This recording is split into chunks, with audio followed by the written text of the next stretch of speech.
Hi guys, and welcome back to another episode from the Mechanical Timepiece. My name's Rob, and thanks for joining us today. If it's your first time here, big welcome. Thanks very much for clicking on the thumbnail. Please hit the like button, hit the subscribe button, hit that notification bell. It really does help the channel, gets those ratings going, and really does help things move along. Today is the full review of a watch I did the unboxing for a few days ago. This is the Pagani design PD-1662, the GMT one. This is the Pepsi bezel version. We're going to look at the ins and outs, all the details, the usual way of doing it. It's going to be dimensions, and then the facts and figures, statistics, that kind of thing. And then we're going to look at the good, the bad, and the ugly, which is the things I like, the things I don't like, and the things that are just good old-fashioned quality control. I have actually been genuinely surprised with this one. It's my first Pagani design, actually. I've handled a couple before, but it's the first one I actually bought. I paid £65 for this one, delivered from China. Came in good time, I think 8 days delivered, which is really, really good. And the quality of this one actually has genuinely surprised me. What you get for your money really does kind of make a bit of a mockery as so what you can pay for these kinds of things. So really interesting review today.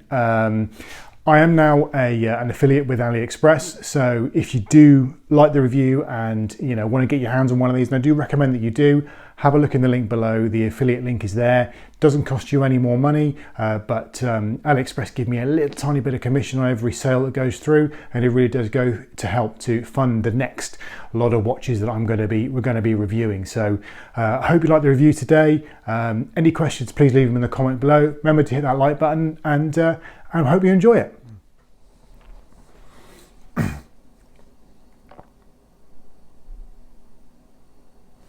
Okay, so let's look at this. Let's look at this Pagani design in detail. So we have a diameter here of 40.36 millimeters on one side to the other.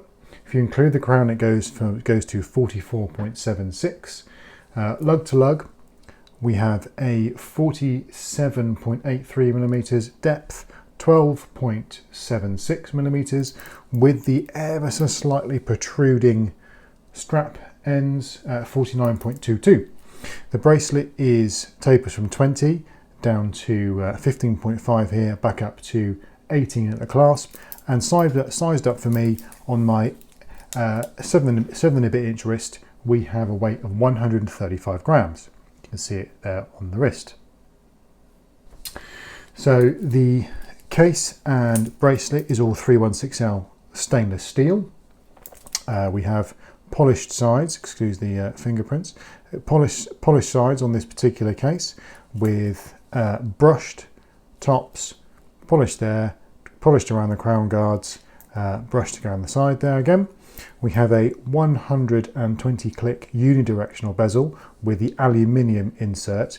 If you buy one of these, anything with the red on it and the red and the blue, or the red and the black, come with aluminium bezel inserts. The other colours come with ceramic. It's due to the process of making the red in ceramic is extremely difficult and very expensive, and they like to keep the costs down on this one, which does make sense at this price point. We have a piece of flat sapphire glass with a cyclops. There's no AR coating on it, and it sits dead flat on top of the case. There's no bezel, there's no edge to speak of on this particular one. Looking to the back of the case there, we have a mineral crystal case back, so you can see the movement beating away in there. Printed around the edge of Pagani design, water resist 100 meters, stainless steel. You can see that motor, that movement there beating away. It is a decorated rotor. It's branded up. It's not too bad, actually. Stamped crown, screw down, etc., as you would expect for a 100 meter diver.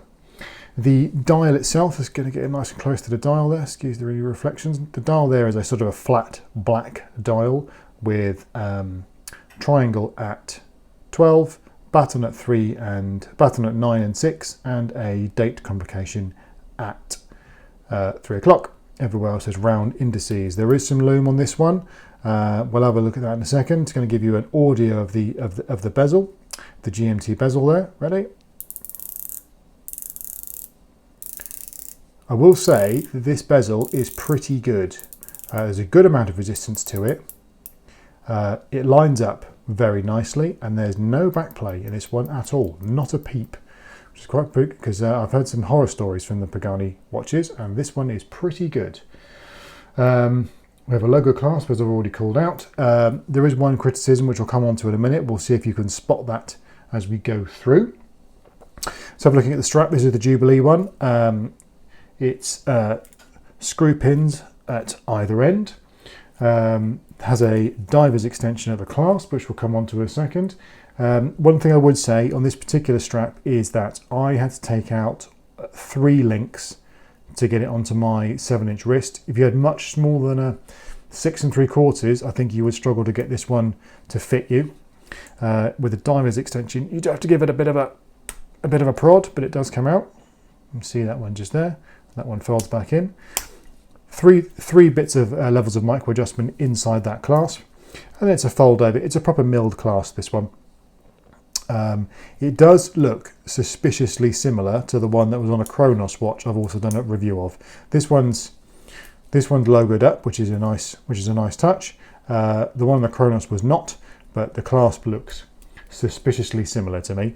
One thing I would say about this Jubilee bracelet, it's a little bit flexy, but Jubilee bracelets generally are supposed to be. It's the way they're designed. It is very, very comfortable to wear. You really do not notice at all you're wearing this watch, and it's really very comfortable to wear all day. I've been very genuinely impressed with this one. The movement in the back of this one is, you can see that one there beating away. The movement in the back of this one is a Pearl DG 5833 GMT Chinese movement. And I have to say, it's pretty good for the money. We have, so we have, unscrew that quickly. First position date if you go up, and then if you go down, it will adjust the GMT hand. It doesn't half-hour click or anything like you kind of expect it to, but then again, it's not, at this price point, you wouldn't criticize it for that. One more out, adjusts the time. We have hacking and hand winding. Get that one screwed back in. This one screws in nicely. The again, in contrast to the Chronos that I reviewed a little while ago, this one does actually screw in a little bit better than that one. And that one had the PT-5000 in it. So let's move on now to discuss the good, the bad and the ugly about this particular watch. Let's talk about the good first. Let's get at the good things. It feels really nice. I paid £65 for this watch, and I'm genuinely impressed with it. I may even keep this one rather than move this one on again, but I have been genuinely impressed with this one. It feels nice, it looks nice on the wrist. The bezel is excellent. It's not a GMT bezel, okay, you can forgive it for that. For £65, you can forgive it that, but it lines up, it's positive, it feels good, and everything feels really nicely. The strap is very comfortable, as I've called out, and it keeps time very well, very well indeed. This one is running at plus 4 seconds a day, so no complaints there at all. Bad things. So these are things about the watch that are design features that I just don't like. The one thing I would call out is the rehaut on the inside there is very deep. I think Pagani would be really benefited by trying to get everything a little bit shallower on that side. It does tend to shine and stand out a little bit, but it's not the end of the world, really. As I just said, it's a 120 click bezel. I would have preferred it to be a GMT bezel, but again, they've done it for cost saving. It makes sense for the price they're charging. I'm not going to complain that much. Like I said, the strap's a little bit wobbly. The one that does concern me is this joint here. It's the same as I had in the Chronos. It's a little bit wobbly. At £65, it's not the end of the world, really. Really isn't too much of a problem. At 150 on the Chronos, I was a little bit disappointed. I would expect it to be a little bit tighter than that. And also there's a few sharp edges on this. You can see actually when I was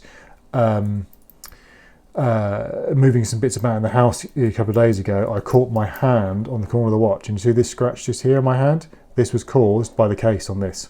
So it is a little bit sharp. You do have to watch yourself on these corners and these edges. They are a little bit on the sharp side. Okay, so ugly. Good old-fashioned QC problems. Let's have a look, shall we?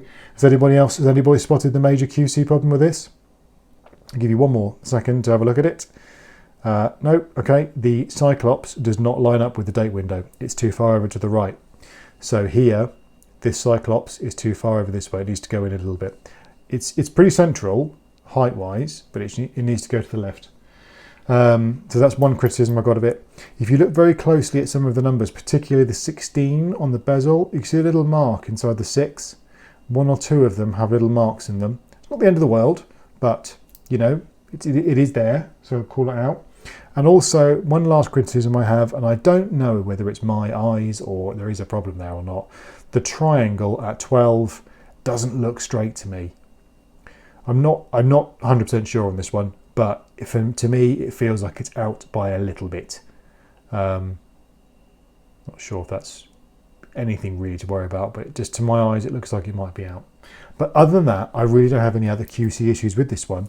It's a nice watch. I'm really actually genuinely pleased with it. It fits nicely, it's very comfortable. You can see it sat there on my wrist. It's a bit flecto, but it's really not the end of the world. So, you know, in answering the original question that was asked, is this, you know, the best value homage to a Rolex GMT Master 2 with a Pepsi bezel? Probably is. It's not the best homage, but if you incorporate the price at £65, I don't think you're going to go too far wrong with this one. It will scratch the itch for a lot of people before you move on to something more intermediate. But to me, quite pleased with this one. So I hope you've enjoyed this video. We'll have a little bit of a recap in a second, but yeah, quite pleased with this one. So there you go. Another great review today. The Pagani design PD-1662. This is the Pepsi bezeled one. Really, really impressed with this watch. Couple of little QC issues there. So that Cyclops not quite lining up, and everything just feeling a little bit cheaper, but for the value for money, really, really good. Your money does go a long way with Pagani. I'm very, very impressed. It won't be my last one. I've got some more in order that I bought during the sales, so look out for those in the near future. As I said before, please hit the like button, hit the subscribe button. It really, really does help. And thanks very much for watching, and we'll see you in the next one.